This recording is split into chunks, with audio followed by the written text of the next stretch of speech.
Good afternoon. My name is Lakota Hill, and today I will be discussing the history of special education laws in the United States and the important historical decisions that have shaped special education today. Today, children with disabilities that require special education routinely attend the same schools as children without disabilities, but sadly, this was not always the case. The philosophy of excluding students with disabilities from public schools can be traced back in legal history to 1893, when the Massachusetts Supreme Court upheld the expulsion of a student solely due to poor academic ability. 30 years later, the Wisconsin Supreme Court denied a child with cerebral palsy the opportunity to receive a public school education. Unfortunately, back then, people believed that students with disabilities should be restricted from society. The first significant court case to influence special education is known as Brown v. Board of Education, which took place in 1954. Even though this case addressed racial segregation, it paved the way to the decision that all people, regardless of their gender, race, or disability, have the right to public education. Even though the Brown v. Board of Education case increased funding for special education programs and training, schools still had the right to decide if a student could or could not participate in special education programs. In 1971, the lawsuit Pennsylvania Association for Retarded Children v. Commonwealth of Pennsylvania was the first right to education lawsuit in the country, which overturned that Pennsylvania law secure quality education for all children, even those with mental retardation. In 1972, another court ruling helped pave the foundation for the future of public education for students with disabilities, known as Mills v. Board of Education of District of Columbia.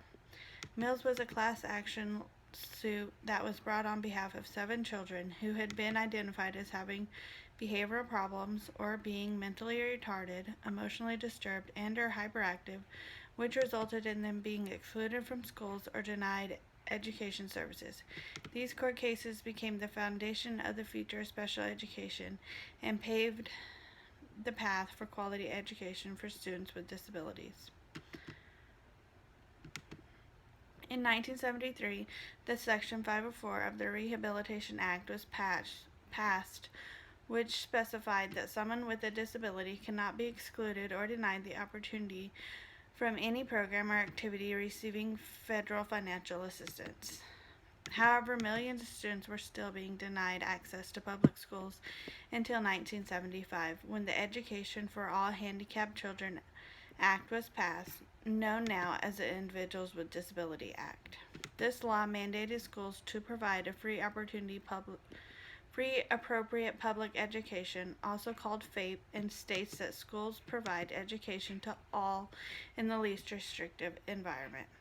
By 1990, many amendments to the Individuals with Disabilities Act had been added to provide supplemental funding for state and local programming, mandated services for 3 to 5-year-olds, and added traumatic brain injury and autism to the existing disability categories.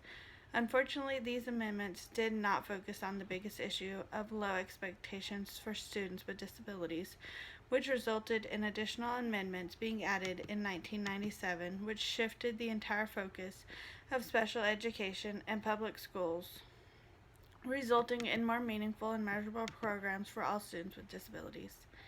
In 2004, the No Child Left Behind Act was developed to tighten the achievement gap for students considered to be at risk and to ensure that no child is left behind with their education.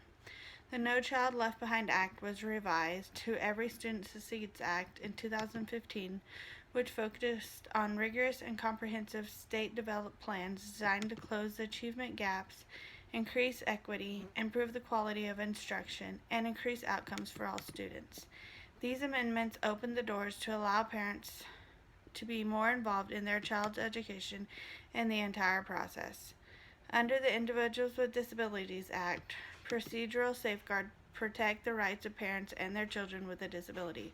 For instance, parents have the right to confidentiality as well as the right to inspect and review the educational records of their children, the right to participate in meetings related to the identification evaluation, and placement of their children, and the right to obtain an independent educational evaluation, and the right to receive prior written notice on matters relating to their children, to name a few.